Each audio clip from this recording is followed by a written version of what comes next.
Assalamualaikum warahmatullahi wabarakatuh. Innal hamdalillah nahmaduhu wa nasta'inuhu wa nastaghfiruh wa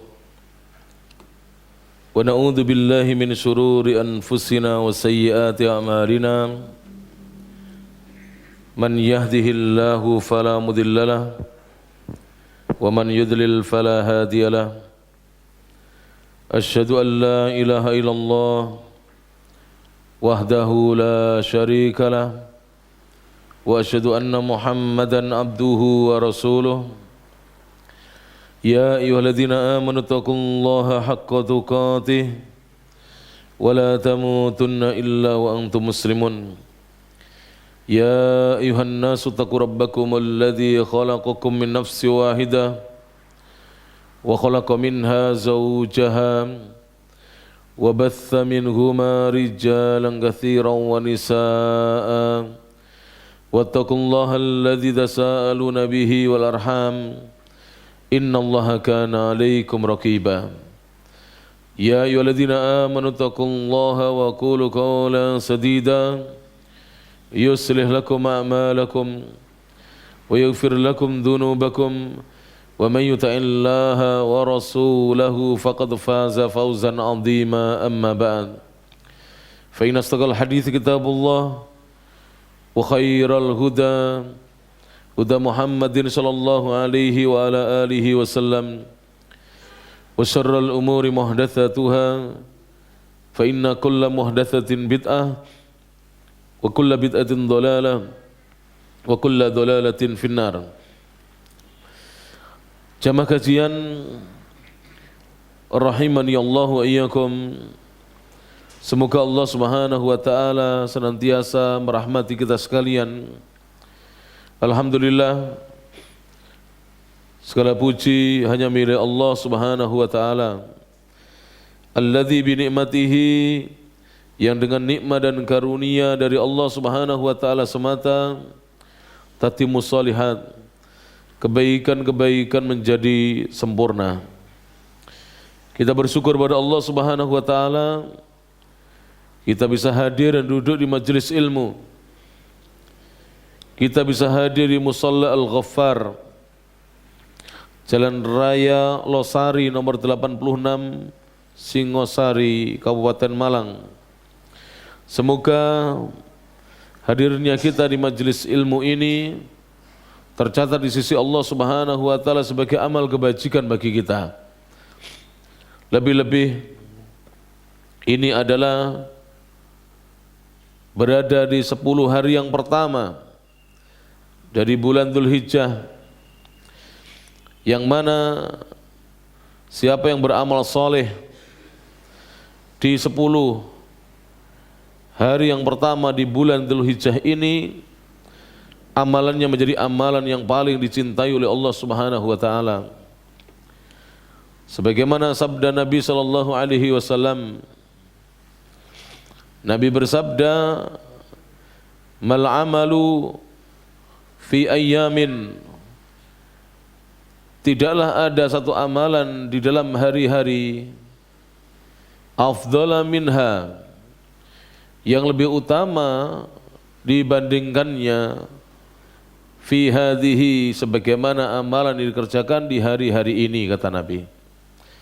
Qalu, para sahabat bertanya kepada Nabi Muhammad sallallahu alaihi wasallam, walal jihad, apakah juga jihad kalah utama dengan amalan tersebut? Qal, Nabi menjawab, walal jihad, tidak pula jihad. Jihad tidak akan bisa mengalahkan kebaikan amalan yang diperbuat di hari-hari tersebut. Illa, kecuali rajulun, seorang lelaki, kharaja yukhatiru binafsihi wa malihi, yang dia keluar dari rumahnya, yang mana perbuatannya itu membahayakan diri dan hartanya, membuat bahaya diri dan hartanya. Kemudian kata Nabi SAW, falam yarji' bisyai', dan dia kembali tidak membawa sesuatu apapun darinya, nyawanya melayang, hartanya hilang. Maka orang yang seperti ini baru beramal yang terbaik. Jika tidak demikian, maka amalan-amalan apapun berjamaah yang kita kerjakan di 10 hari yang pertama di bulan Dzulhijjah ini adalah amalan yang afdolnya, yang terbaiknya. Hadis sahih diriwayatkan oleh Imam Al-Bukhari, hadis nomor 969 dari Abdullah bin Abbas radhiyallahu anhuma. Ini sebagai mukaddimah, semoga kita semangat untuk menambah amal-amal soleh di 10 hari yang pertama di bulan Dzulhijjah. Khususnya pada kesempatan pagi hari ini kita duduk dalam rangka thalabul ilmi, mencari ilmu.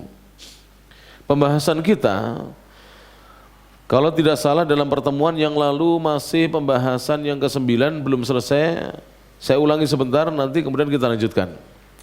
Jadi at-tasi'u yang ke-9, termasuk adab yang harus dimiliki oleh seorang murid terhadap gurunya adalah an yuhsina khitabahu, dia memperbagus cara bicaranya ma'asyaihi, ketika berbicara bersama gurunya, biqadril imkan, sesuai dengan kadar kemampuan yang dia mampu melakukannya. Wala yaqulu lahu, dan dia tidak mengatakan kepada gurunya, lima, mengapa wahai guru, atau kenapa. Jadi pertanyaan ini hendaknya tidak kita ajukan kepada guru kita. Kalau kita ingin bertanya dan memang kita tidak tahu tentang apa yang kita tanyakan itu, jauhi kata-kata mengapa atau kenapa. Wala nusallimu, misalnya bisa dijelaskan tentang ini Ustaz, begitu saja. Karena kata-kata mengapa atau kenapa itu mempertanyakan seakan-akan guru kita keliru di hadapan kita. Wala nusallimu, dan wala nusallimu wala man naqala hadza, dan juga kita tidak nusallim, mengucapkan salam atau menyerahkan sesuatu. Wala man naqala hadza, atau bertanya siapa yang telah menukil ini semuanya. Jadi pertanyaan seperti ini tidak diperkenankan ketika bertanya kepada guru, siapa yang menukil ini. Wala aina maudhi'uhu, atau di mana tempat ucapan ini ditemukan. Wasibha dzalika, dan yang semisal hal itu. Jadi ucapan-ucapan seperti ini dijauhi dari guru. Fa in arada istifadatahu, kalau dia menginginkan untuk mendapatkan faidah ilmu dari gurunya, talattafa, maka hendaknya dia berlemah lembut, fil wusuli ila dzalik, untuk bisa sampai kepada maksudnya itu, ingin mendapatkan faidah ilmu. Tsumma huwa fi majlisin akhara, kemudian dia di majlis yang lain, aula ala sabilil ifadah, lebih utama untuk bisa memberikan faedah. Jadi kalau kita ingin memberi faedah itu seperti kultum atau ceramah atau memberikan pelajaran itu, hendaknya kita berlemah lembut kepada guru kita. Karena bisa jadi guru kita itu sudah menyampaikan faedah itu di majelis yang lainnya. Dan itu bisa jadi lebih utama. Saya beri contoh ya. Saya beri contoh para jemaah. Misalnya ada seorang ustadz, beliau mengajar di masjid lain kitab Bulughul Maram. Lalu masjid atau mushola Al-Ghaffar ini juga ingin mengkaji Bulughul Maram. Padahal yang kita minta untuk mengkaji itu ustadznya sama. Ustadz yang diminta, yang mengaji di masjid yang lain itu ya Ustadz Fulan, si A, Ustadz A. Yang kita minta di sini juga Ustadz A. Maka sebaiknya kita ikut di sana, bukan membuka lagi pengajian di sini. Kecuali kalau jaraknya jauh. Jadi jarak antara dua masjid itu berjauhan. Lalu kecuali jika pun dekat ustadznya berbeda. Kalau ustadznya sama, kita yang mengalah datang ke masjid di mana ustadz itu mengajarkan kitab apa? Bulughul Maram. Apa faedahnya? Banyak. Ini pengalaman kami ketika belajar dengan para ulama di Saudi Arabia.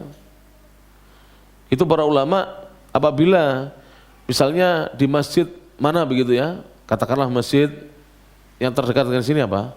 Masjid sunnah yang terdekat dengan sini, paling dekat adalah Al-Mu'minun misalnya. Sudah ada kajian Bulughul Maram yang ngasuh misalnya Ustadz Abdullah Sanusi misalnya. Maka lebih baik antum ke sana, belajar ke sana. Jangan membuka lagi di sini. Di Saudi begitu. Kenapa? Kalau dibuka di sini nanti jamaahnya terpecah satu. Yang kedua, ustadznya juga waktunya apa?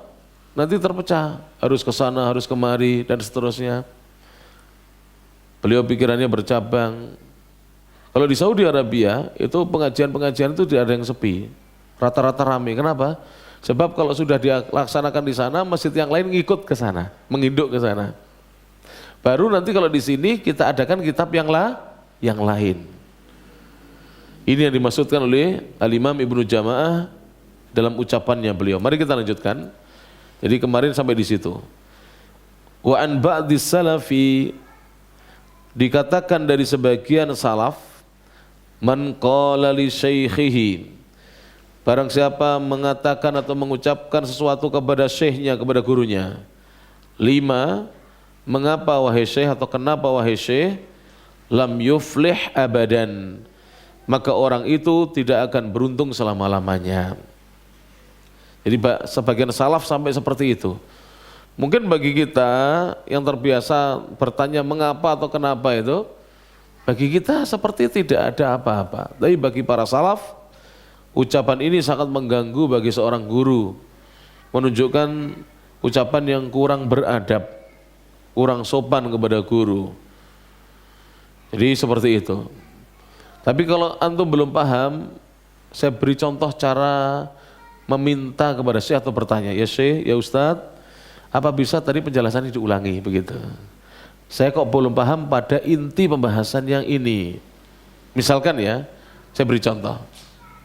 Saya belum paham ustadz, kalau sapi itu boleh patungan 5 orang, yang paham saya harus 7 orang. Nah, ini perlu dipahamkan. Maka ustadz akan menjawab, oh begini, kalau misalnya ada 1 orang beli sapi, boleh tidak? Kurban 1 orang, ya boleh. Nah kalau 5 ya lebih boleh lagi. Oh 1 saja? Boleh. Tapi maksimal sapi itu hanya untuk 7 orang. Tidak boleh 8, tidak boleh 9. Nah, ketika dia meminta penjelasan seperti itu dengan lemah lembut kepada gurunya, maka tidak terkena larangan di sini. Larangan di sini adalah ya ditanyakan kata-kata mengapa. Oleh karena itu, silakan dilihat ya sunnahnya para sahabat, tidak pernah kepada Nabi bertanya mengapa ya Rasulullah itu. Karena pertanyaan ini seperti meragukan apa yang disampaikan oleh Rasulullah Sallallahu Alaihi Wasallam. Mengapa bisa begini? Mengapa harus begitu? Tidak. Tapi para sahabat jika belum paham ditanyakan mana-mana yang belum difahami.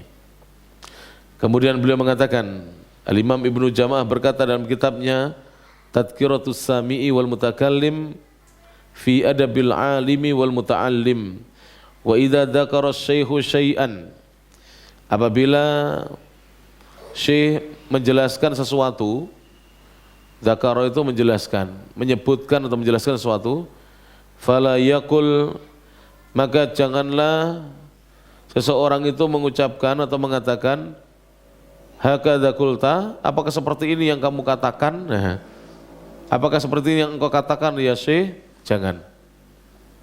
Biarkan guru itu menjelaskan terlebih dahulu.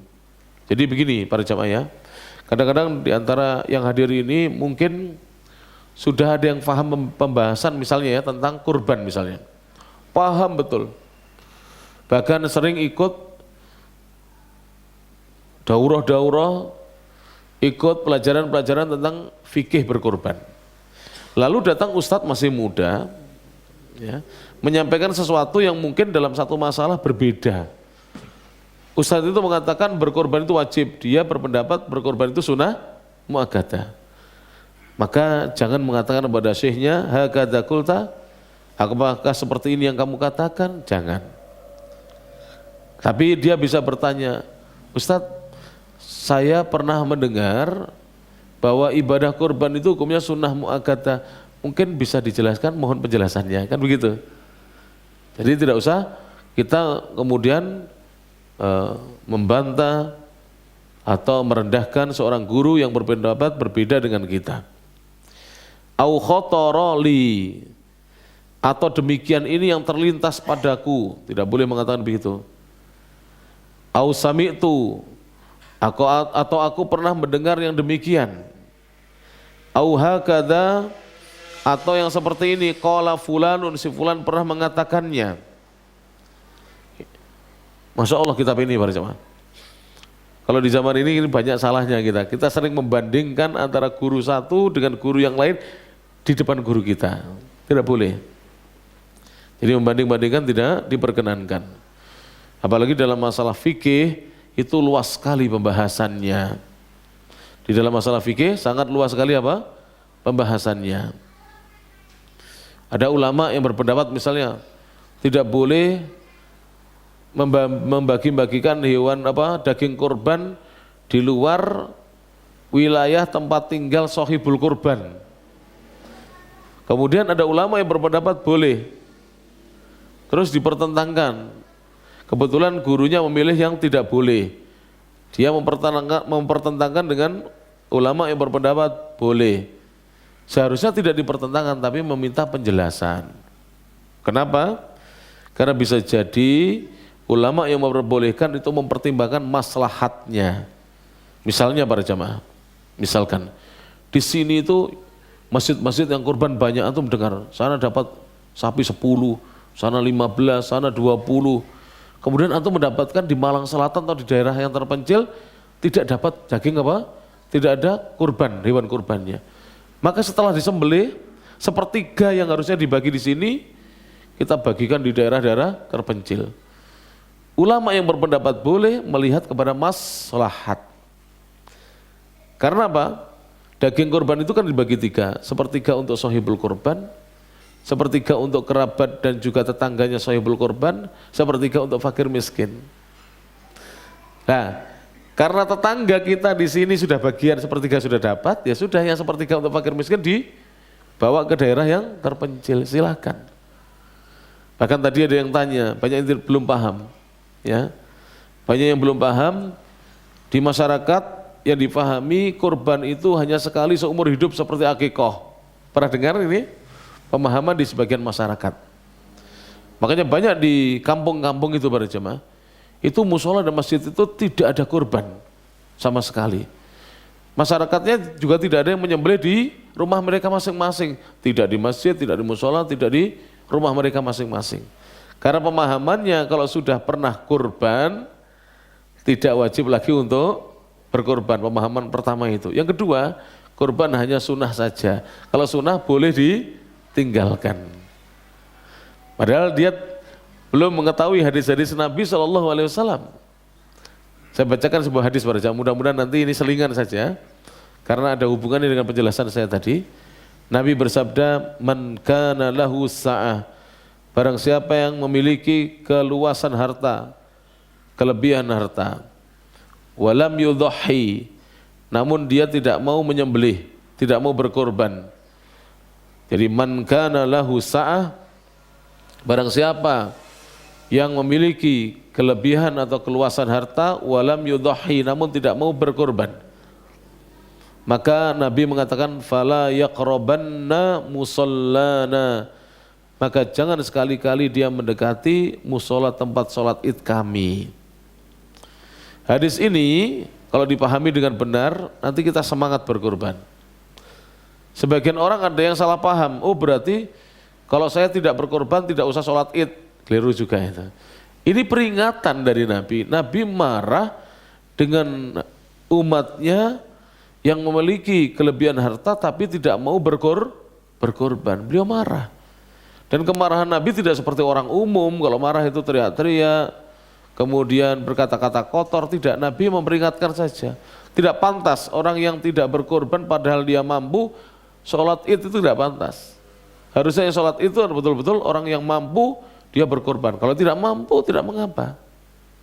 Kemudian hadis tadi memberikan faidah kepada kita bahwa berkorban itu hukumnya wajib.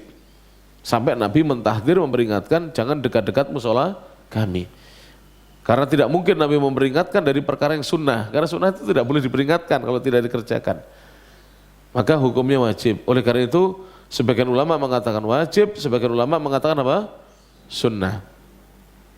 Namun saya mengajak walaupun kita mengikuti pendapat ulama yang sunnah ataukah sebagian mengikuti pendapat ulama yang wajib, kalau kita memiliki kemampuan hendaknya kita berkorban. Dan berkorban itu kewajibannya setiap tahun, bukan seperti haji, umroh atau hakikoh yang hanya sekali dalam seumur hidup. Kalau hanya sekali seumur hidup para jamaah, misalnya Masjid Al-Ghafar ini berpendapat semua ustadznya sekali seumur hidup, jamaahnya ikut semuanya. Tahun depan tidak ada korban itu. Tahun depan tidak ada korban, ya sudah korban tidak korban lagi ya. Nah. Nunggu anak-anak kita lama, ya. Anak-anak kita masih SD sampai kapan dia berkorban? 10 tahun lagi ya. Tidak ada korban selama 10 tahun bisa-bisa. Kalau berpendapat seperti itu, tidak demikian pendapatnya. Jadi setiap tahun bagi yang memiliki kelebihan harta itu wajib untuk berkorban, wajib untuk membayar zakat malnya. Ya, wajib untuk mengeluarkan zakat fitrahnya, zakat fitrnya dan seterusnya. Illa kecuali kata beliau, an ya'lama ithara syaihi dzalika. Kecuali murid itu tahu ithara syaihi dzalika. Syekh lebih mengutamakan hal tersebut, lebih memilih hal tersebut. Wa hakadza la yaqul. Demikian juga janganlah seorang murid mengatakan qala fulanun, si fulan ya syekh telah berkata, berpendapat khilafah hadza, tapi pendapatnya berbeda dengan pendapat panjenengan ini atau antum ini, tidak boleh. Seperti itu tidak boleh. Ini mengadu seorang guru dengan guru yang lain. Mungkin bapak-bapak bertanya kepada saya, bagaimana seorang dai berbeda dengan dai yang lain padahal madrasahnya sama-sama lulusan Madinah atau sama-sama lulusan sebuah pesantren di Indonesia. Kira-kira siapa yang bisa jawab? Apa sebabnya dia berbeda pendapat? Dalam masalah fikih begini ya.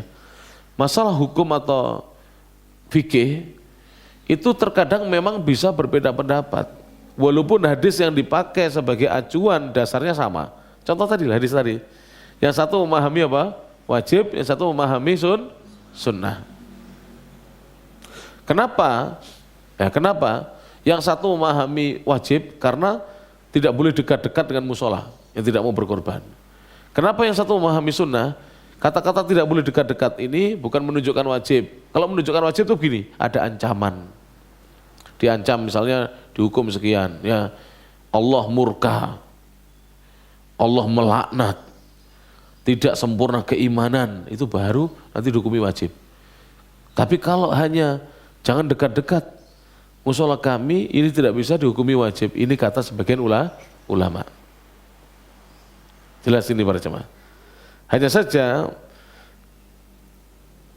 kaum muslimin di zaman ini itu kalau mengetahui sesuatu tidak wajib, mereka dengan mudahnya menyepelekan perkara yang tidak wajib itu. Contoh, sholat ba'diyah duhur, banyak setelah sholat duhur langsung pulang, tidak sholat ba'diyah. Sholat qobliyah subuh, banyak yang tidak melaksanakan sholat sunnah qobliyah subuh, meremehkan. Datangnya terlambat, tidak dilaksanakan di rumah, juga tidak dilaksanakan di masjid. Setiap datang imam sudah rakaat kedua misalnya sholat subuh. Banyak kaum muslimin. Kenapa? Dikarenakan mereka memahami itu hanya sunnah. Sedangkan perkara sunnah itu bebas untuk ditinggalkan. Sekarang saya rubah mindset panjenengan. Mindset itu apa? Cara panjang pola pikirnya saya rubah. Cara pandangnya saya rubah, pola pikirnya saya rubah. Perkara sunnah itu kalau tidak dikerjakan rugi kita, tidak mendapatkan pahalanya. Coba mindsetnya dirubah begitu. Nanti seperti para sahabat. Sahabat itu kalau itu diketahui itu adalah sunnah, bukan wajib loh ya, sunnah. Mereka semangat untuk mengerjakan karena itu sunnah. Kalau kita semangat untuk meninggalkan karena itu hanya sunnah. Kata-kata hanya sunnah itu yang bahaya. Wah, kadar sunnah, hanya sunnah. Berarti tidak usah kita sholat qobliyah subuh. Akhirnya nanti puasa Arafah juga tidak usah puasa Arafah. Kenapa? Hukumnya hanya sunnah. Itu. Akhirnya seperti itu. Sampai puasa Arafah lo tidak. Padahal dia pekerjaannya ringan, kadang-kadang pas libur puasa Arafah tidak. Kalau ditanya, wah lupa Ustaz tidak sahur. Kata-kata lupa tidak sahur itu menunjukkan tidak ada ihtimam. Apa itu? Perhatian kepada amalan-amalan sunnah. Kalau ahlu sunnah perhatian betul. Nanti malam sahur, besok puasa. Mesti begitu dipikir terus. Bahkan istrinya diberitahu, dia ojo lali loh tentang blonjo. Benar arek engko semangat, sahure semangat, bukane semangat, tukokno semongko, gawe kolak dan seterusnya. Karena dia ihtimam, memiliki perhatian kepada amal-amal yang sunnah. Taib. Kemudian beliau mengatakan, au rawa fulanun, atau si fulan telah meriwayatkan wahai guruku khilafahu, tapi riwayatnya berbeda dengan riwayat antum. Nah ini, tidak boleh seperti itu. Au hadza ghairu sahihin, atau ini yang kamu ucapkan tidak benar misalnya. Tidak boleh. Ini semuanya banyak kita kerjakan tanpa sadar. Jadi kadang-kadang kita tidak sadar mengucapkan hal itu kepada guru kita. Wa nahwa dzalik, dan yang semisal itu. Saya beritahu para jamaah ya. Kalau panjenengan punya guru, lalu panjenengan sudah punya pendapat lama yang berbeda dengan pendapat guru, selama pendapat guru tidak bertentangan dengan dalil, diam saja. Diam saja. Selama tidak bertentangan dengan dalil. Karena sekarang ini adab penuntut ilmu itu luar biasa sekarang ini, merosot, tidak seperti dahulu. Karena bisa jadi Pak, ya ini kalau kita membantah guru kita tidak dapat ilmu dari beliau. Kalau kita tidak membantah, kita dapat ilmu, oh iya. Akhirnya menjadi pembanding bagi ilmu kita yang lama. Oh, ternyata kurban itu wajibnya bukan sekali dalam seumur hidup. Ternyata apa? Setiap tahun, setahun sekali, setiap kali datang Idul Adha, datang hari-hari tasyrik diwajibkan untuk berkurban. Dan begitulah yang diamalkan oleh para sahabat Nabi SAW.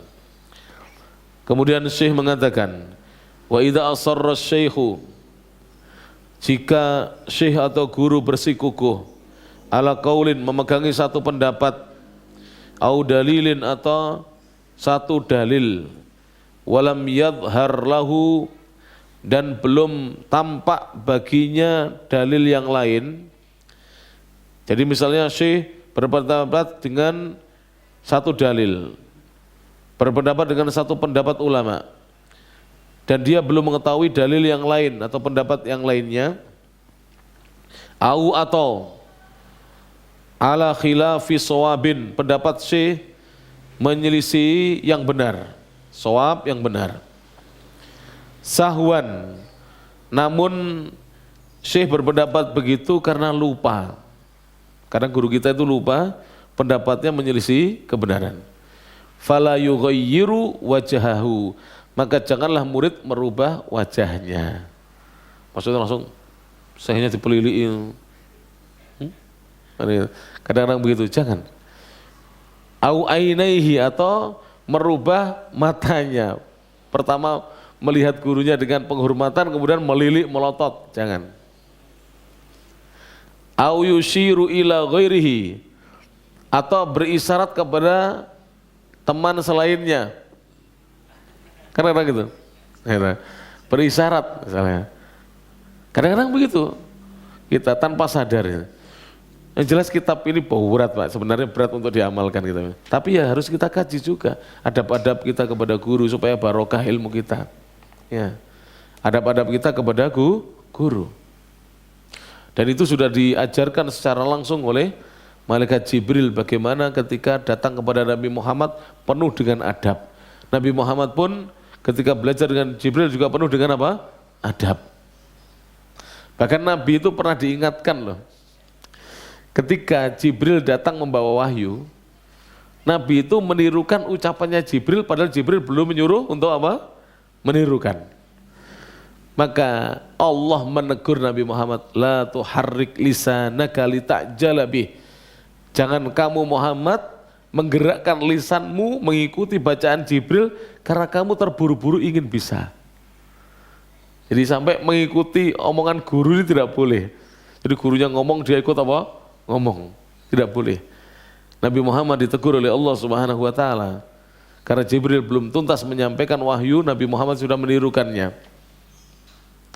Kal munkiri, karena itu seperti seorang yang mengingkari lima qalahu, terhadap apa yang diucapkan oleh gurunya. Kan perbuatan itu seperti mengingkari ucapannya guru. Bal ya'khuduhu bibisrin dhahir, bahkan hendaknya dia mengambil gurunya, maksudnya di sini mendatangi gurunya, mendekati gurunya bibisrin dhahir, dengan wajah yang berseri-seri. Bibisrin dhahir itu dengan wajah yang berseri-seri. Jadi jangan merubah apa mimiknya, mimik ya, wajah, raut wajahnya, jangan merubah pandangannya kepada guru, walaupun kita mengetahui pendapat guru itu menyelisih yang benar. Sekarang tidak berjamaah, mohon maaf ya, tolong ini diperhatikan dengan baik. Banyak di antara jamaah kita, bukan banyak, adalah di antara jamaah kita itu, kalau gurunya salah satu pendapat langsung ditinggalkan majelisnya. Seperti ini nanti lama-lama tidak punya guru, sudah banyak yang begitu. Akhirnya tidak ngaji.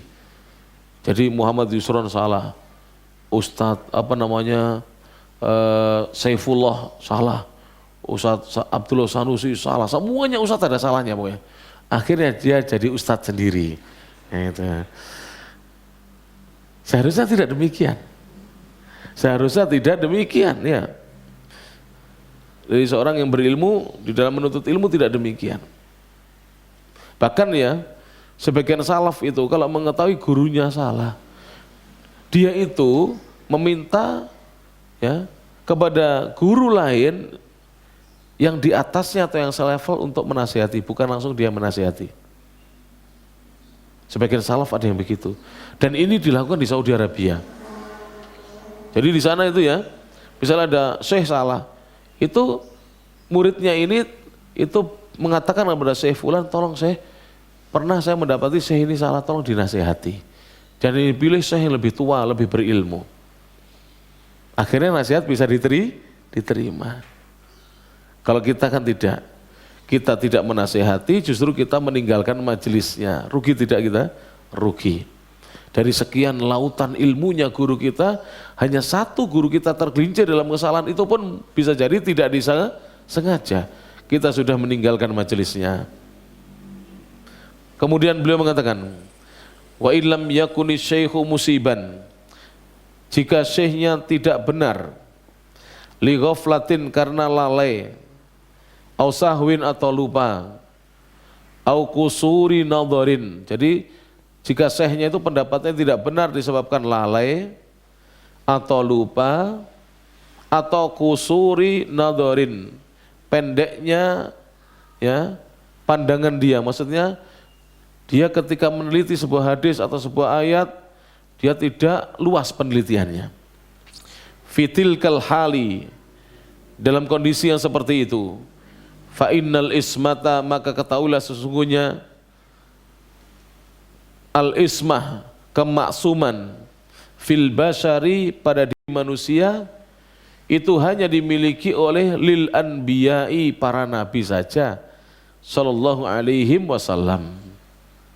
Jadi yang memiliki ismah itu apa? Kemaksuman, yang terjaga dari kesalahan itu hanya para nabi. Kalau manusia biasa, walaupun syekh besar itu mesti punya apa? Kesalahan, pasti punya kesalahan. Ada seorang syekh, mudah-mudahan ini tidak jadi fitnah ya, tapi jadi contoh saja. Ada seorang syekh, di pendapat pertamanya, misalnya tadi malam, beliau berpendapat bahwa demo itu, demonstrasi itu dalam Islam tidak ada syariatnya. Tapi kalau sebuah negara membolehkan demo, dan demonya demo damai atau aksi damai, Syekh ini mengatakan boleh, apalagi kalau tidak menimbulkan kemacetan, tidak menimbulkan kerusuhan, tidak menimbulkan kemadharatan. Tidak berapa lama besok Syekh merawat pendapatnya, besok, dan saya hadir di situ. Besok saya mengatakan demo itu tidak ada manfaatnya.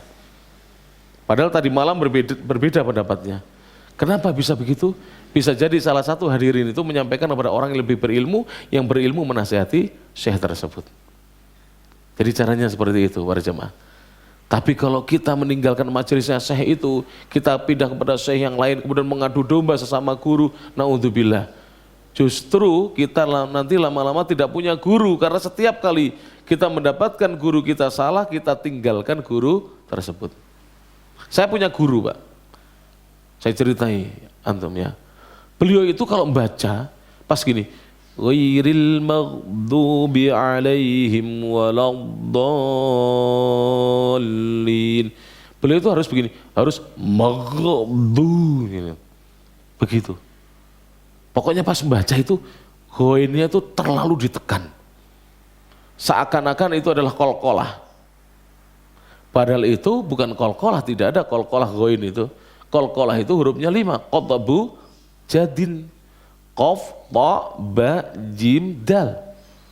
Selain itu bukan qalqalah, tidak memantul. Tetapi beliau itu mungkin dapat dari gurunya seperti itu. Ya. Bagaimana cara mengingatkan guru gitu seperti itu? Ya lewat guru yang lebih berilmu, atau kalau antum disuruh mengimami, antum beri contoh. Ghairil maghdu, biasa aja, mengalir, maghdu, bukan maghdubi alaihim itu. Seperti itu. Banyak guru-guru kita yang seperti itu bacaannya. Misalnya begini, alhamdulillahi rabbil alamin. Ada yang ainnya gitu. Biasa saja. Saya dulu begitu bacaannya, begitu ke Saudi Arabia 2008, saya diperbaiki oleh pertama 2 guru. Syekh Dr. Abdul Jalil Al-Ethiopi dari Ethiopia, kulit hitam, ahli Quran dari Ethiopia. Dan Syekh Dr. Muhammad Al-Ethiopi juga dari Ethiopia, ahli Quran. Dia manggil saya Syekh, kalau di sana nggak ada ustadz panggilannya Syekh. Itu tidak tepat. Antum takalluf, berlebih-lebihan dalam baca.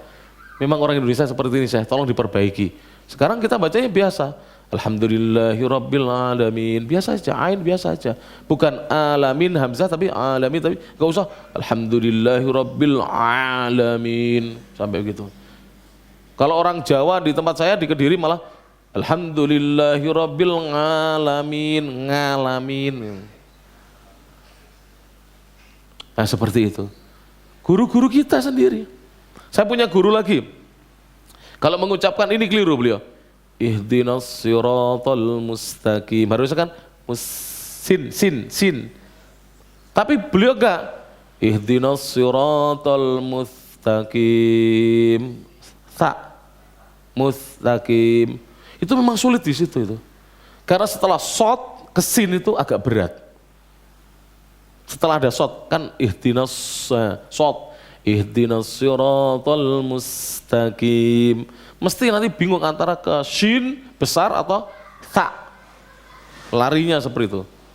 Mulut kita itu. Dan itu tidak sadar. Dan beliau guru kita. Bagaimana cara mengingatkannya? Nanti pas kita ngimami di depan beliau, itunya agak diperlankan.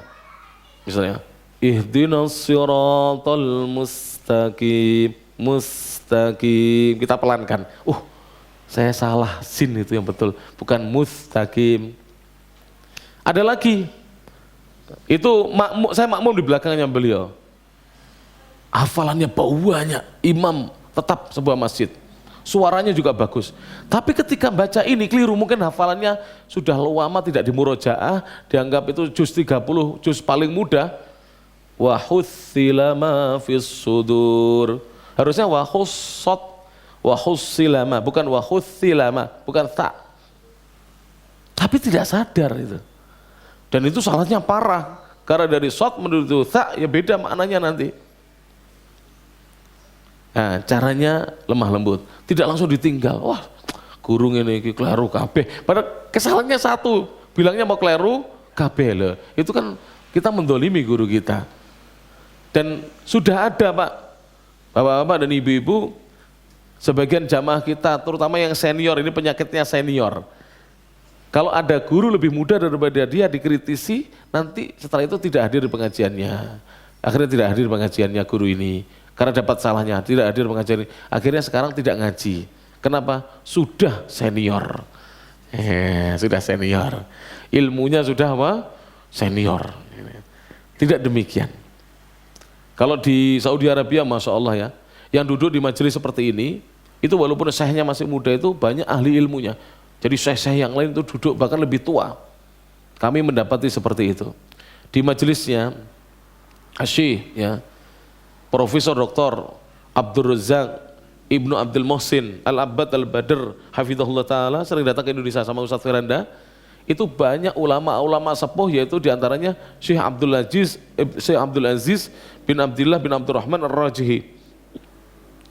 Syekh Abdul Aziz ini ulama sepuh, usianya lebih dari 80 mendekati 90 tahun. Kitabnya tebal-tebal tulisannya, tapi duduk di majelis ulama yang jauh lebih muda, 20 tahun lebih di bawahnya. Itulah ulama-ulama kita, teladan bagi kita. Karena mereka itu menghargai ilmu, bukan datang ke pengajian itu mencari kesalahan guru. Jangan loh ya. Kalau ngaji itu jangan mencari kesalahan guru, gitu. Jangan seperti itu. Nanti kita tidak akan dapat guru yang maksum kecuali para nabi. Sedangkan kita sudah tidak bisa ketemu para nabi. Kita hanya ketemu dengan warathatul anbiya, pewarisnya para nabi. Sedangkan pewarisnya para nabi tidak maksum, tidak terbebas dari dosa dan kesalahan. Kemudian beliau mengatakan, wal yatahaffab min mukhatabati syekhi bima ya'taduhu ba'dun nasi fi kalamihi. Hendaknya dia menjaga dirinya, jangan sampai dia berbicara kepada syekh. Jadi wal yatahaffab, hendaknya dia menjaga diri ya, min mukhatabati syekhi, dari berbicara kepada syekhnya, bima ya'taduhu, dengan pembicaraan apa saja yang biasa ya diucapkan ba'dun nasi, oleh sebagian manusia, fi kalamihi, di dalam ucapannya. Jadi begini, mohon maaf, kadang-kadang kita tidak sadar, bahasa Indonesia ini, bahasa Indonesia tepat tidak mengatakan pada guru, Ustadz kamu sudah makan ya, tepat nggak itu? Kamu, walaupun benar kata-katanya tapi tidak tepat, maka jangan menggunakan bahasa yang biasa digunakan oleh kebanyakan orang atau sebagian orang. Anak muda biasa, kamu sudah makan, ayo makan yuk. Ya, tidak ada engkau sudah makan, tidak ada. Anak muda dengan temannya tidak ada, kamu sudah makan? Nah. Kon wis mangan toh. Tapi jangan kepada syekhnya, ustadznya, kiai, kon wis mangan. Apalagi begini, kon wis jeglak. Wis badok tah, isuk mau. Misalnya, jangan sampai seperti itu. Yang lucu, sebagian ikhwan pengen bahasa Jawa halus kromo inggil kepada ustadz atau kiainya, keliru. Sering di depan saya, Ustadz yang saya nggih kalau badhe kondur rumiyin, Masya Allah, panjang kondur aku mulai.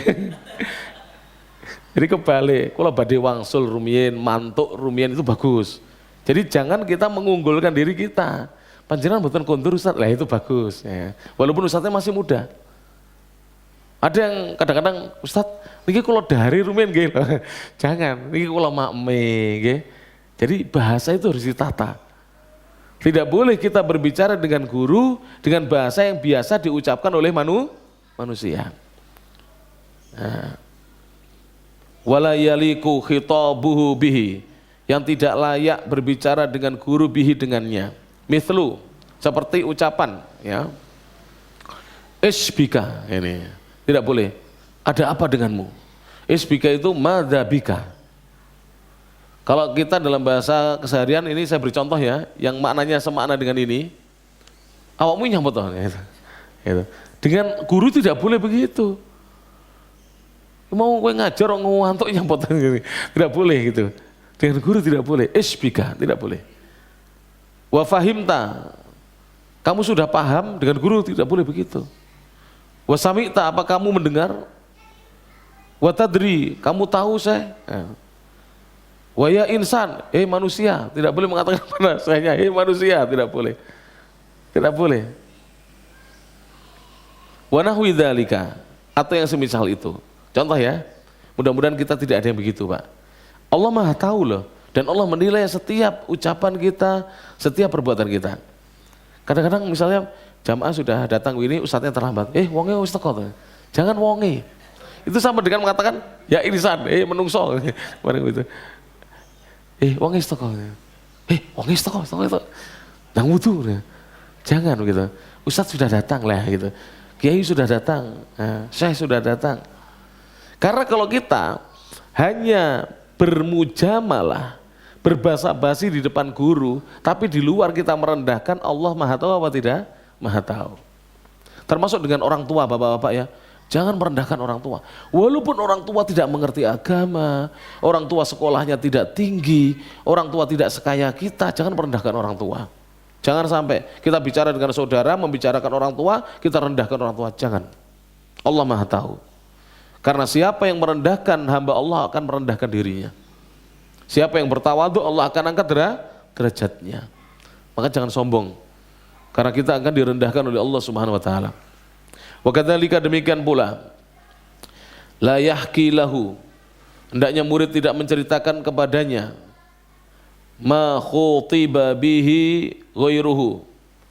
Apa yang selain syekh ya, disampaikan pembicaraan itu kepadanya. Mimma la yaliku, dari hal-hal yang tidak pantas. Khitabus syekhi bihi, berbicara dengan syekh atau guru dengan pembicaraan tersebut. Jadi jangan cerita kepada guru cerita-cerita yang tidak pantas. Yang cerita ini adalah berisi ucapan yang diucapkan kepada guru yang lain, yang merendahkan guru yang lain. Jangan diceritakan kepada guru. Tidak boleh seperti itu. Wa in kana hakian, jika dia menceritakan misla, seperti qala fulanun li fulan, fulan telah berkata kepada si fulan, anta qalilul birri, engkau adalah manusia yang sedikit kebaikannya. Wa ma indaka khairun, kamu tidak punya kebaikan. Wa shibha dzalika, dan semisal itu tidak boleh diucapkan kepada guru, walaupun itu sebatas bercerita. Tidak boleh. Bal yaqulu, bahkan hendaknya dia mengucapkan atau mengatakan, idza aradal hikayata, jika dia ingin menceritakan atau bercerita, ma jaratil adatu bil kinayati bihi, cerita apa yang sudah berjalan menurut kebiasaan, hendaknya dia menggunakan bahasa kinayah. Bahasa kinayah itu ya, misalnya begini, Syekh, ada orang mengatakan begini, bagaimana pendapat antum? Jangan ada orang mengatakan kepada Ustadz Fulan begini, bagaimana pendapat antum? Jangan sebutkan sesama guru di hadapan guru kita dengan cerita yang tidak baik. Tidak boleh seperti itu. Wah, kemarin Ustadz, ada Ustadz itu, dia datang ke Al-Ghafar ini, menginap, ternyata dia penipu. Kenapa itu tidak boleh? Seakan-akan menghukumi semua Ustadz penipu. Jangan. Bagaimana kalau ada orang ya Ustadz, misalnya datang ke masjid kita, ternyata dia ini menipu lah. Kan tanyakan begitu, pakai bahasa kinayah. Kalau ada orang, jangan diceritakan begitu. Karena itu akan menyakiti hati guru. Mislah seperti qala fulanun li fulan al-ab'ad qalilul birri. Fulan telah berkata kepada fulan, tapi orang ini jauh, bahwa orang itu ya sedikit kebaikannya. Wa ma indal ba'idi khairun, dan orang yang jauh itu tidak punya kebaikan. Wa shibhi dzalika, atau yang semisal itu. Jadi kalau harus pun cerita menyebutkan nama, sebutkan nama yang jauh yang saya tidak kenal. Atau sebutkan saja ada orang jauh di sana, ada orang sana. Itu berpendapat kok tidak boleh toh memberikan daging kurban kepada orang kafir. Itu ada. Dai berpendapat tidak boleh memberi daging kurban kepada orang kafir, itu salah paham itu. Yang tidak boleh itu zakat fitr. Kalau daging kurban, bagian fakir miskin ini kalau orang kafirnya termasuk fakir miskin atau tetangga, dia dapat. Kalau fakir miskin dapat dari bagian sepertiga ini. Kalau tetangga dari yang sepertiga tengah tadi, tetangganya dapat. Jadi daging kurban itu bukan hanya untuk muslim saja para jamaah. Ini banyak yang belum tahu. Bertahun-tahun saya sering, panitia itu tanya, sering. Ustaz, di tetangga masjid itu ada yang non muslim, ada orang Cina, ada orang Katolik, diberi apa tidak? Diberi. Mana dasarnya? Atau baca fatwa para ulama, atau saya bacakan, dia bilang gitu.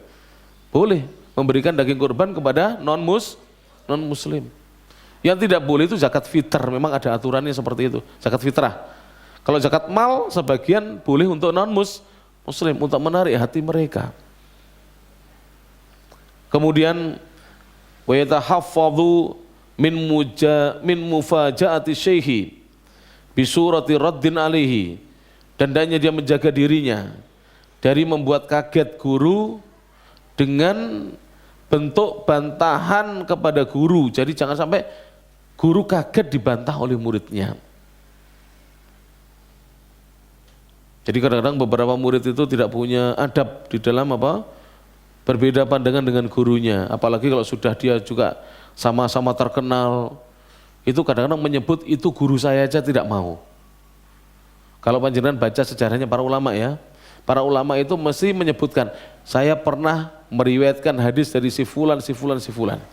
Bahkan Imam Bukhari itu cerita, beliau kan Imam Bukhari itu hafal antara 300.000 sampai 600.000 hadis. Itu kata beliau, saya mengambil hadis-hadis itu dari guruku yang jumlahnya 1028 orang. Jadi diceritakan guru-gurunya. Sekarang ini kalau sudah pintar itu, dia malu menceritakan gurunya, apalagi guru TPA-nya, wis gak tahu diceritakan itu. Yang diceritakan guru terakhirnya saya belajar di Madinah. Padahal kamu sebelum ke Madinah bisa baca Quran di Al-Ghafar ini, tidak pernah diceritakan. Yang diceritakan Madinahnya, Syekh Fulan. Padahal gurunya banyak. Harusnya dia tidak seperti itu bersikap kepada gurunya.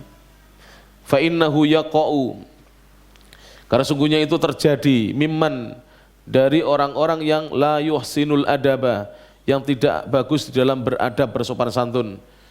Minan nasi katsiran, itu terjadi dari manusia banyak. Mithla an yaqula lahu syekh, seperti ada seorang syekh mengatakan, anta qulta kadza wa kadza, apakah kamu mengatakan demikian dan demikian? Fayaqulu, maka muridnya membantah, maqultu kadza, aku tidak pernah mengatakan begitu ya Syekh. Nah, itu tidak boleh dalam, walaupun kita tidak pernah mengatakan, lebih baik afan Syekh, mohon maaf ya, tolong saya dimaafkan gitu. Padahal dia tidak mengatakan, gak usah membela diri. Di dalam Islam tidak boleh seorang muslim seperti itu. Makanya kalau antum baca hadis-hadis Nabi SAW, tidak ada para sahabat mengatakan kata-kata yang tidak pantas kepada siapa? Rasulullah SAW, tidak pernah para sahabat. Fayaqulu lahu syekh, syekh berkata kepadanya, kepada muridnya, muraduka fi su'alika kada, apa yang kamu maksudkan dalam pertanyaanmu ini? Au khatara laka kada, atau terlintas padamu demikian. Fayaqulu, maka muridnya menjawab, la, jangan demikian. Murid yang baik dia diam. Jadi, apalagi kalau gurunya terlihat kata-katanya seperti marah, hendaknya dia diam. Sama dengan orang tua para jamaah, guru itu sama dengan orang tua. Jadi orang tua kita kalau tidak sepakat dengan kita itu, kita lebih baik diam, jangan dibantah. Misal begini, ibu kita mengatakan kepada kita atau bapak kita, sudahlah nak, kamu kan setiap tahun kurban di Al-Ghafar, tahun ini tidak usah kurban, uangmu buat apa begitu misalnya. Diam saja, tidak usah katakan, jangan begini, ibu itu tidak ngerti dalil, nah, misalnya. Jangan seperti itu, diam saja. Diam ya, kita mendengarkan biar orang tua senang, tapi kita tetap berkorban. Kenapa? Karena kita tidak boleh mengikuti manusia di dalam berbuat maksiat kepada siapa? Allah Subhanahu wa taala. La ta'ata li makhluqin fi ma'siyatil khaliq. Tidak boleh taat kepada satu makhluk di dalam berbuat maksiat kepada Allah. Innamat ta'atu fil ma'ruf, sungguhnya ketaatan itu hanya dalam perkara-perkara yang ma'ruf, yang baik saja. Au ma hadza muradi, bukan, ini bukan yang aku maksudkan, jangan begitu. Au ma khatara li hadza, tidak pernah terlintas pada benakku seperti ini. Wasibhi dzalika, atau yang semisal itu.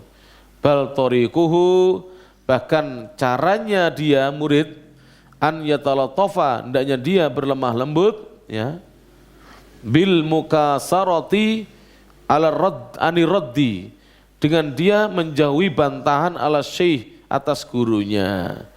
Jadi berlemah lembut dengan dia menjauhi bantahan atas gurunya. Jangan suka membantah guru.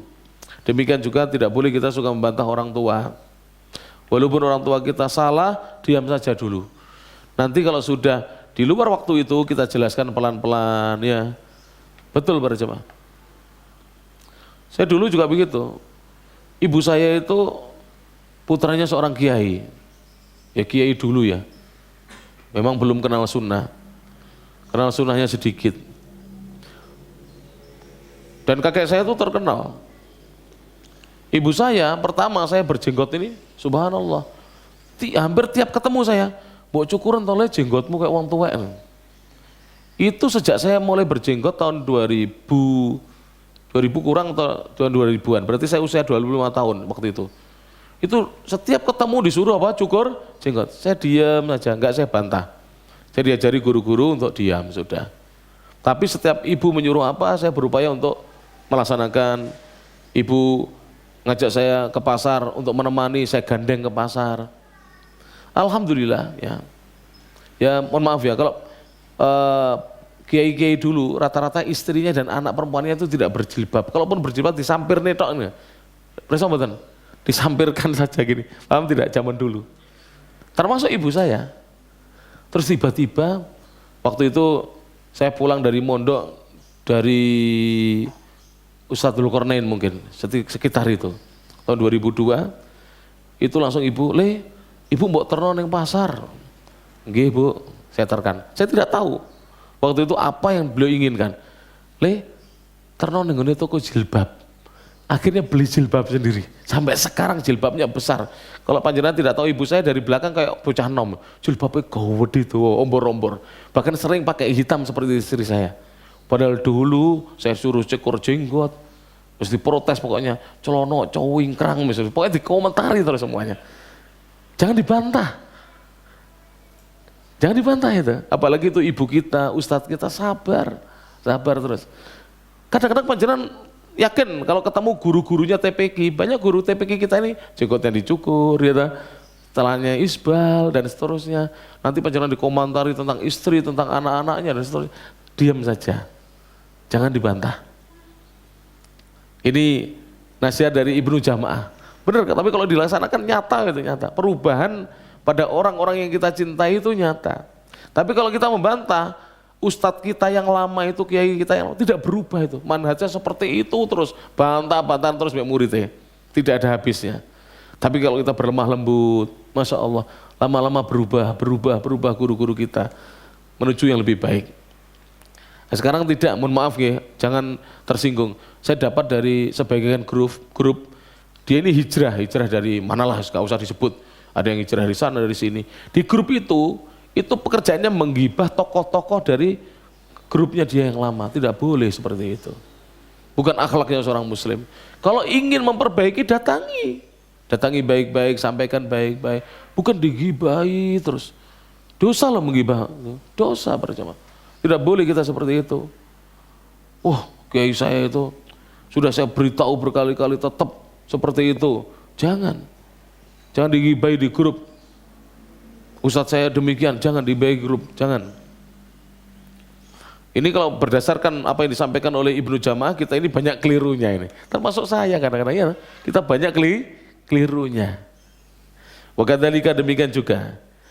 Idza stafhamahu syaikhu, jika syekh atau guru bertanya kepada muridnya, istifhama takririn, dengan pertanyaan yang beliau ingin menegaskan sesuatu, menetapkan sesuatu, au jasmin, atau memastikan.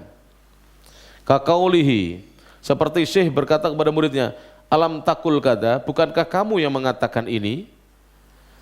Atau dia mengatakan, laisa muraduka kada, bukankah ini yang kamu maksudkan? Fala yubadiru biraddi alaihi, maka jangan terburu-buru membantah guru. Jangan terburu-buru membantah apa? Guru. Biqaulihi, dengan ucapannya, la, jangan. Au ma huwa muradi, atau itu bukan yang saya maksudkan ya Ustadz, jangan. Bal yaskutu, hendaknya dia diam. Ini di garis atas sih, bahkan hendaknya diam. Orang tua, guru itu hampir sama itu. Hendaknya kita diam.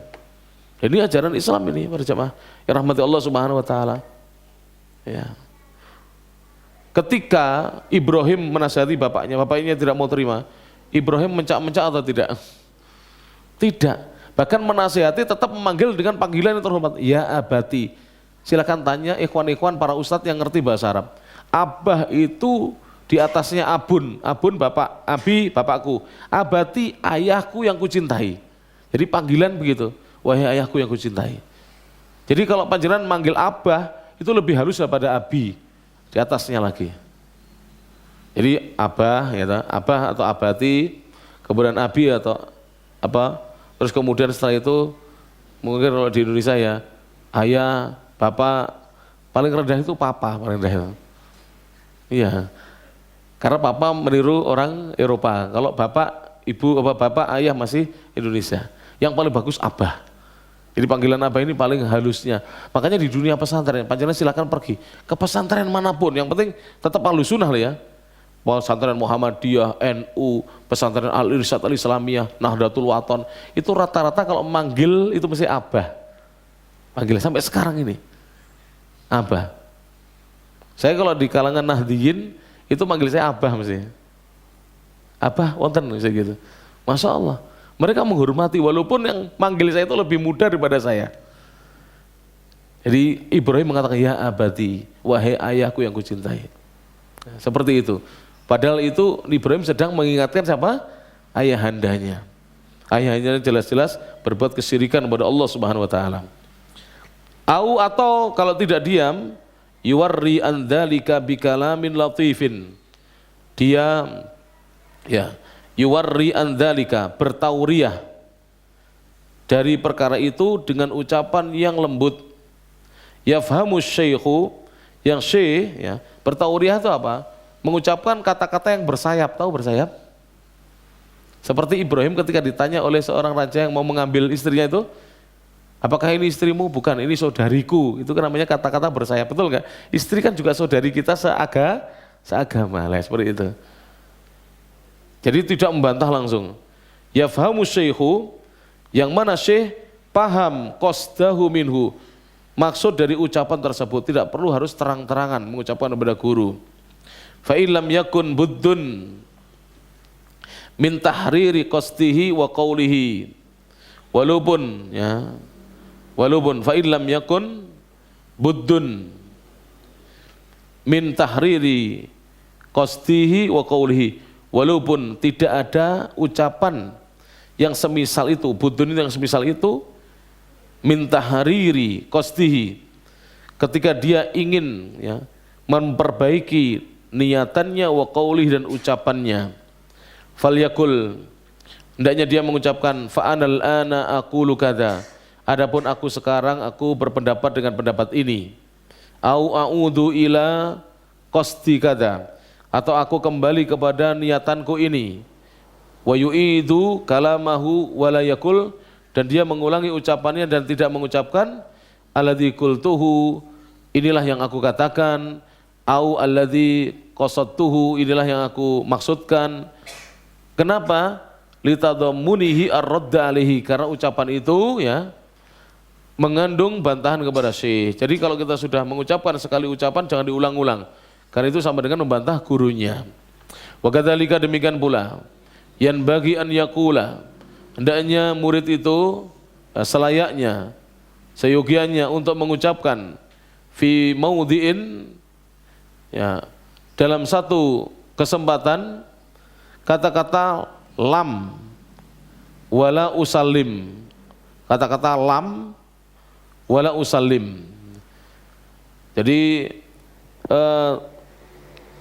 selayaknya dia mengatakan dalam kesempatan yang lain kata-kata tidak, atau aku tidak, atau belum menerima.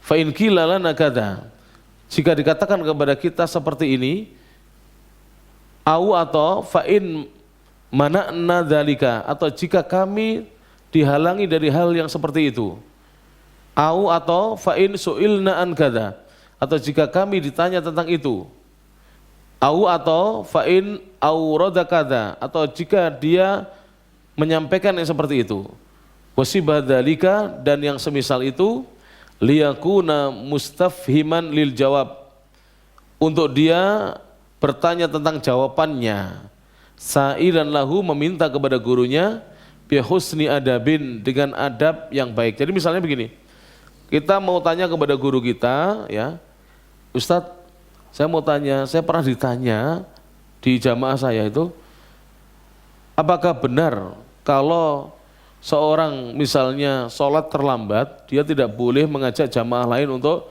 sholat bersamanya, jamaah. Ya, tanya begitu. Jangan, bagaimana menurut pendapat Ustadz?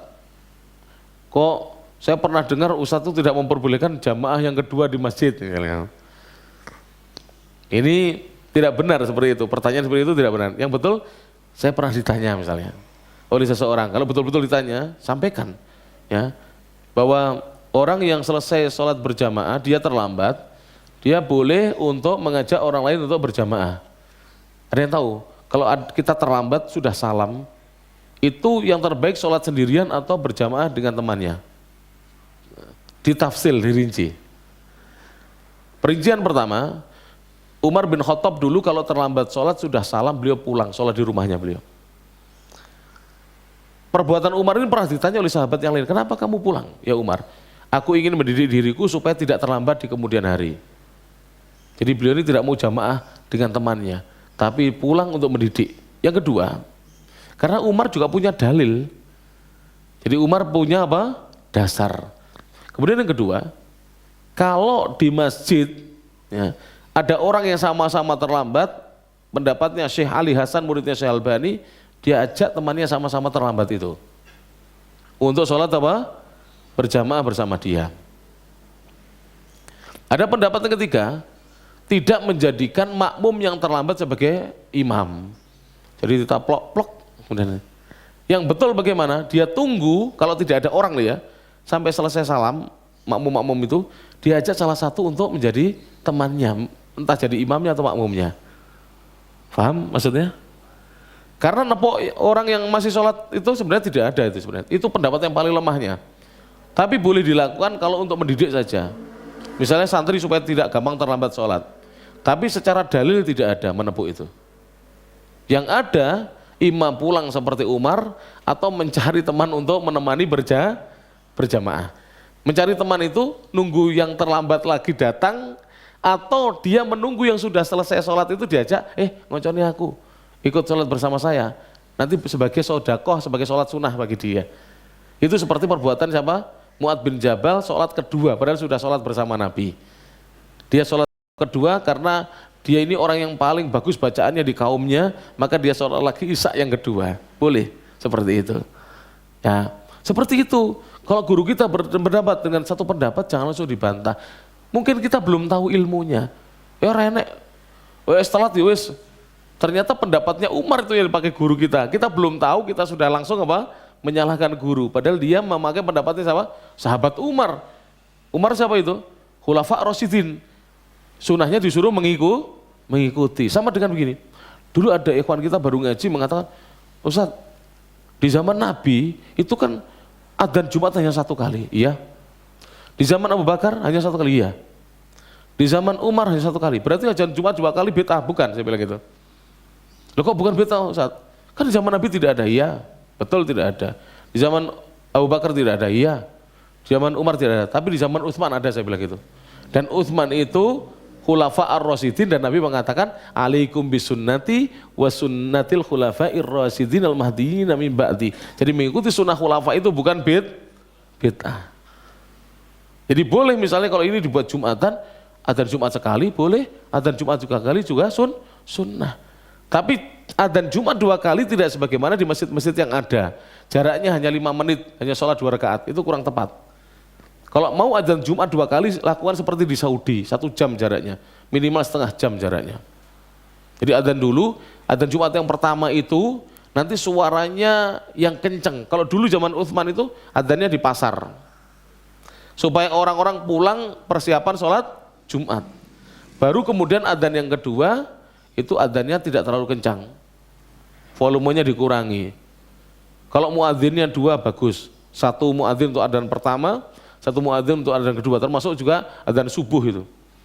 Muadzin untuk adzan awal ada, adzan kedua juga ada. Dan itu bukan bid'ah. Kenapa bukan bid'ah? Karena itu sunnahnya Khalifah Utsman dan para sahabat selama perbuatannya ya tidak diselisih oleh sahabat yang lain, maka menjadi hujjah. Ucapan sahabat, perbuatan sahabat. Kalau disepakati oleh sahabat yang lain, maka menjadi hujjah. Karena tidak mungkin sahabat itu sepakat di atas kebatilan. Mana dalilnya? Hadis Nabi, la tastami'u ummati ala dhalalah. Umatku tidak pernah bersepakat di atas apa? Kesesatan. Apalagi sahabat. Tidak mungkin sahabat sepakat di atas kesesatan. Kita saja tidak pernah sepakat di atas kesesatan, apalagi sahabat. Ini perlu kita belajar. Seperti ini banyak di masyarakat kita, ikhwan-ikhwan kita terburu-buru ya, menghukumi pendapat gurunya dengan pendapat yang salah, padahal dia masih jauh ilmunya dari ilmu gurunya. Bihusni adabin, dia melakukan itu dengan penuh kebagusan adab, walutfi ibaratin, dengan kelembutan ibarat atau ungkapan. Jadi kalau menyampaikan pertanyaan kepada guru, hendaknya dengan ungkapan yang lembut. Ini mungkin yang bisa disampaikan, 1 jam seperempat tidak terasa. Kita membahas tentang pembahasan yang ke-9 ini, banyak yang kita bisa petik ya, walaupun itu bagi saya sendiri berat, itu benar berat. Jadi apa yang ada di kitab ini itu banyak yang berat, karena adab-adab itu memang susah sekali. Kadang-kadang mohon maaf ya, tidak usah adab kepada guru. Tidak usah ada kepada orang tua, loh bau berat. Banyak di antara kita kalau bicara kepada orang tua seperti bicara kepada temannya, naudzubillah. Jangan sampai seperti itu. Dirubah bapak-bapak yang masih punya orang tua, bapak atau ibu bicara yang lemah lembut dengan orang tuanya. Jangan ada kasar mulai dari sekarang. Ya, jangan ada kasar. Dan itu adalah ajaran Nabi SAW. Abu Hurairah radhiyallahu anhu, namanya siapa? Abdurrahman bin Sakhr ad-Dausi. Beliau ini sukunya suku Daus. Daus itu dari Yaman asalnya. Terus kemudian beliau hijrah ke Najd. Abu Hurairah ini lahir tahun 19 sebelum Hijriah dan wafat tahun 59 Hijriah di usia 78 tahun. Lahirnya tahun 19 sebelum Hijriah, wafat tahun 59 Hijriah. Abu Hurairah ini punya keistimewaan. Hafal 5.374 hadis. Hafalannya paling banyak.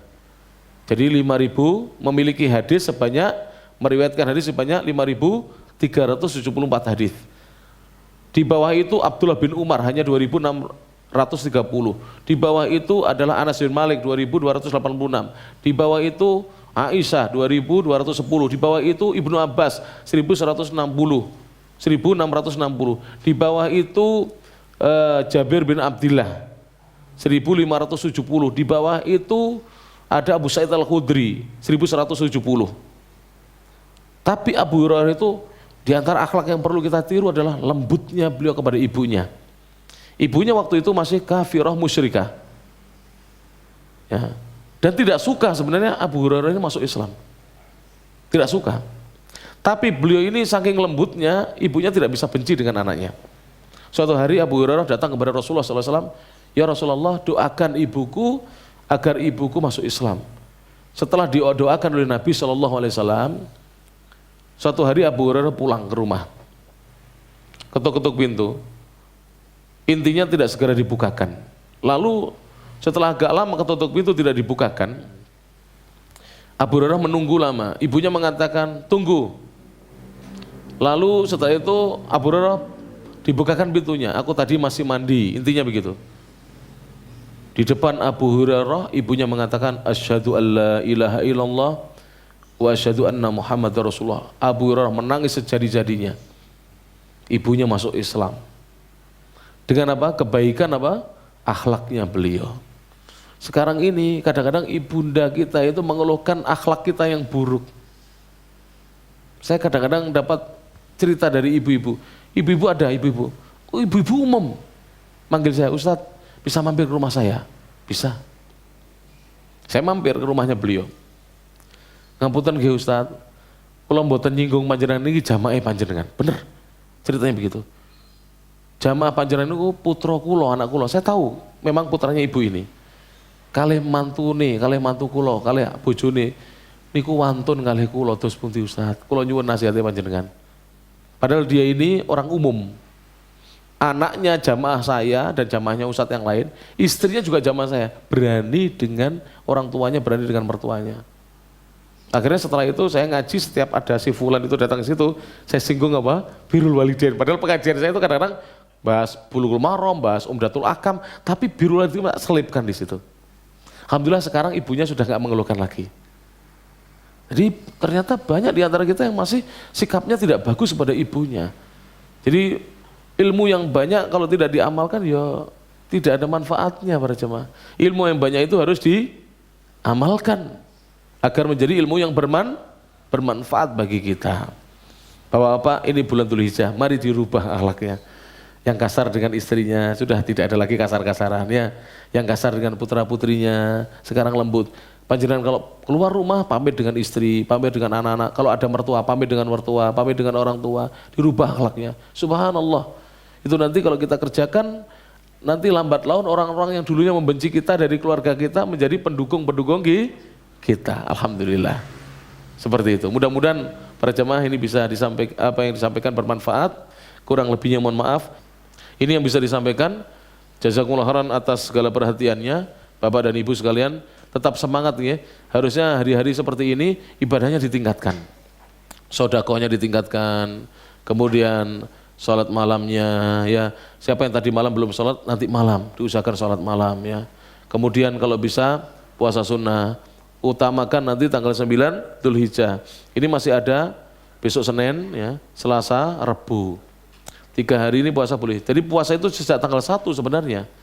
Jadi karena disebutkan dalam riwayat bahwasanya karena Rasulullah SAW yasumu tis'a Dzulhijjah. Dulu Rasulullah itu berpuasa selama 9 hari. Jadi beliau itu kalau tidak sedang haji, puasanya 9 hari. Tanggal 1 sampai tanggal 9. Kalau sedang haji, tanggal 9 beliau tidak puasa. Hanya 8 hari beliau berpuasa. Ini Rasulullah SAW menunjukkan beliau memperbanyak ibadah, khususnya menuntut ilmu. Jadi usahakan di sisa hari Senin, Selasa, Rabu ini, pengajian di mana saja datangi Pak. Kalau ada pengajian, didatangi. Supaya kita mendapatkan keutamaan, amalan yang paling dicintai dan paling afdal di 10 hari yang pertama di bulan Dzulhijjah, kita mendapatkan pahalanya. Demikian, kurang lebihnya mohon maaf. Alafu minkum, nasr minallah, wabillahi taufiq wal hidayah, waridha wal inayah, fastabiqul khairat, wallahul muwafiq ila aqwamit thoriq. Subhanakallahumma bihamdik, asyhadu an la ilaha illa anta, astaghfiruka wa atubu ilaik. Wa akhiru da'wana alhamdulillahi rabbil alamin. Assalamualaikum warahmatullahi wabarakatuh.